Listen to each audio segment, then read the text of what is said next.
Yeah. And to the people on the left, He said, you did not clothe me. You did not feed me. You did not take me in. You left me to my own. Now away from me into everlasting punishment. Wow. Like,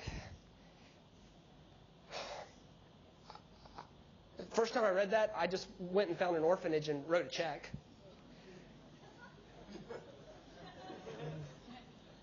Because it doesn't say anything else in there. Sermon was over. People on the right got in. People on the left got out. Greed. And it was all about greed and generosity. That was it. That was it. It was the key to everything. Greed. He says, if your eye causes you to offend, first century Hebrew imagery, if I wanted to call you generous, I would say you have an eye full of light. But if I wanted to call you greedy, I would say you have an evil eye. The phrase, don't give me the evil eye, has its etymology in this. Don't be greedy with me. Don't be stingy with me. Don't penny pinch with me. Remember when Jesus said, He said, if your eye is light, your whole body will be full of light. But if your eye is full of darkness, your whole body will be full of darkness. For you cannot serve both God and mammon. It's greed. It's greed. And it'll send our life to the garbage dump. Matthew 23 verse 15 says, woe to you scribes and Pharisees, you hypocrites, for you compass land and sea to make one proselyte. And when he is made, you make him a twofold child of hell than yourself.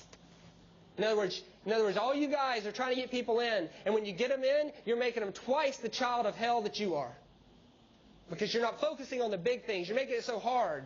You're not focusing on the big things, the heavier matters.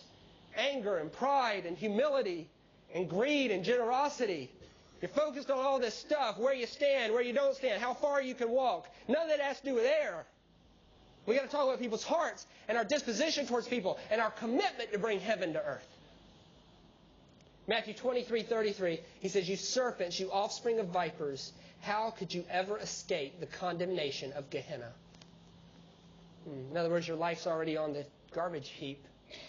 It's already on the place where the fire does not die and there's weeping and gnashing of teeth. That place, that's where your life is. So I want to conclude this morning with a couple of questions. With a couple of statements and then a couple of questions for us to apply and walk out of here. Number one, to Jesus, hell is a present reality with eternal implications. It is the town dump. It is not the place we all get to avoid one day because we're saved. It is the town dump. And it's all about our lives. Every one of those scriptures, Jesus was talking to Christians. He was talking to saved people. And He was saying, don't have your life thrown into hell. Number two, to Jesus, hell is more about you than them. It's more about who I'm shaving with every morning. It's the one thing that instead of doing this, I should be doing this. Let's talk about, before I talk about, Jesus said it this way one time. He says, before you get the speck of dust out of your brother's eye, get the plank out of your own. Yeah. It's this. Let's talk about my anger and my disposition and my humility and when I get all that straight, then we'll deal with you. And that's going to take me a lifetime. Let's keep ourselves in check. Not because of heaven and hell one day. Let's keep ourselves in check for our best life now. How many of you know, without even thinking about it, that to live a life at peace instead of angry is a better life?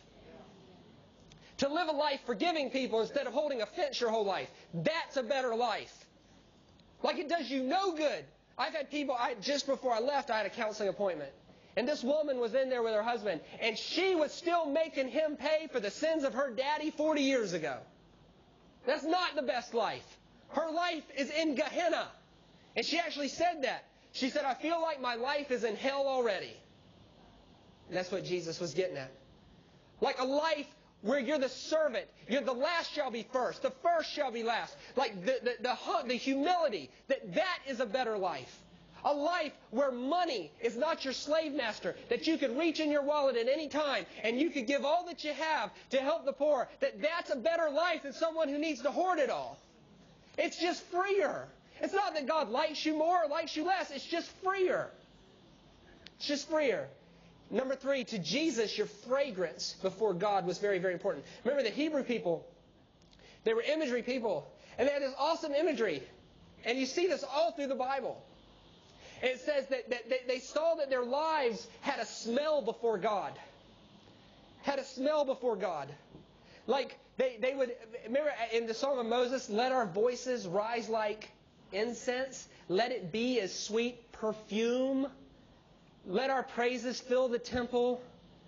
May our lives go up to you as a living sacrifice, a sweet-smelling aroma. Like they do this. At the Feast of Tabernacles, this is so cool. And then we're going to apply and we're going to leave. At the Feast of Tabernacles, this was so cool. At the last feast of the year, at exactly the last day, at exactly 3 o'clock in the afternoon, everybody in the whole nation would be in one place. That's a lot of people, man. And all of them at the exact same time would break incense. And the priest would pray something like this: Lord, at this one moment, no matter what we've done up to this point, at this one moment, will you smell our lives like this? And at that point, there was 24 elders sitting around the throne. And then they would break the incense at 3 o'clock in the afternoon. Remember when John had a vision of heaven? He said, and I saw the 24 elders sitting around the throne. It's a Feast of Tabernacles reference. In other words, heaven is constantly an atmosphere of faith, like 3 o'clock in the afternoon at the Feast of Tabernacles. And all these people wanted God to smell them sweetly.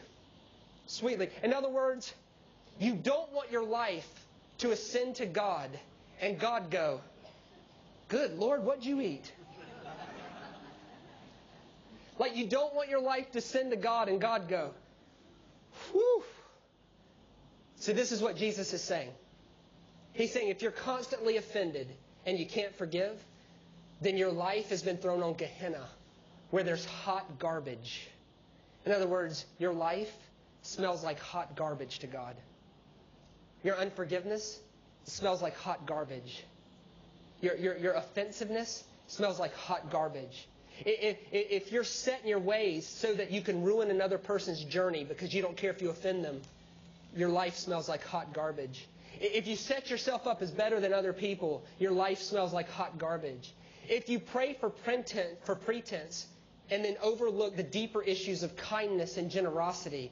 In other words, if you could get up here and pray an awesome prayer, but then you overlook a poor person who really needs your help, your life smells like hot garbage. If you live a life of fear of the wrong things, in other words, if you're a man pleaser, a worrywart, a person consumed with fear, then it smells like hot garbage. If you're greedy, then your life smells like hot garbage. If you're the most important person in your world, then your life smells like hot garbage. In other words, Jesus is pleading with his disciples, please handle these issues so that your life is not thrown on the fire of Gehenna. That the best way to bring heaven to earth is to avoid hell. The best way to bring heaven to earth is to avoid hell. In other words, quit being angry. Quit being offended. Forgive. Be humble. Be generous. These are all master keys. And in All Access Pass it says the kingdom of heaven can be yours. In Matthew 25, I don't know about you, but when Jesus is standing in front of me and he's moving people to the right and to the left, I'm going to be inching my way to his right. Which if he's in front of you will be your left. Don't get confused.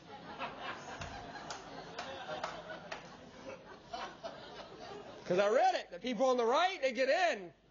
People on the left, out. We want our life to be in. Let me just ask a few questions, and I want you to, only you can answer this. Only you can answer this. Number one, it is easy to see faults in others, but how are you being the light of the world today? Today, how are you? How's your anger problem today? Did you cuss your husband out and then come up here today and raise your hands? That's fair enough.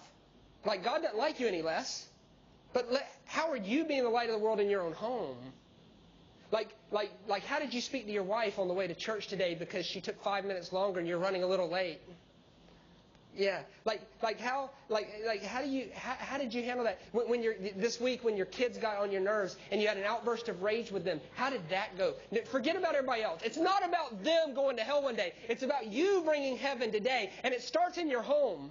What can you do today for your husband that would bring heaven to him? Today. What could you do today for your wife that would bring heaven to her? Today. What about your children? Maybe a little extra hug, a little extra affirmation. What about them? Today. What about someone who you know is struggling to even put food on their table? Why not go to the grocery store and buy them a week's worth of groceries, take it to their house, and bring heaven to earth today? Today for somebody.